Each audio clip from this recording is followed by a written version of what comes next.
त्याच्या अचानक जवळ येण्याने ती मात्र गोंधळली आणि पटकन हात काढून मागे सीटला टेकून बसली. तो मात्र काहीही न बोलता सीट बेल्ट लावत होता.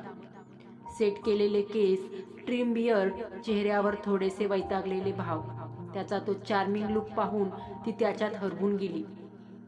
त्यात त्याच्या बॉडी स्प्रेचा सुगंध तिला धुंद करत होता. ती एकटक त्याला निहाळत होती. तिच्याही नकळत तिच्या हृदयाची धडधड वाढली होती. त्याच वेळी त्याने सुद्धा तिच्याकडे पाहिलं आणि ते ब्राऊन डोळे तिच्या काळ्याभोर डोळ्यात अडकले. दोघांमध्ये फक्त हवा जाईल एवढंच अंतर होतं. त्याचे गरम श्वास तिला तिच्या तोंडावर जाणवू लागले. तशी तिची चलबिचल वाढली आणि तिने गडबडून नजर वळवली. तिने नजर हटवताच तो भानावर आला.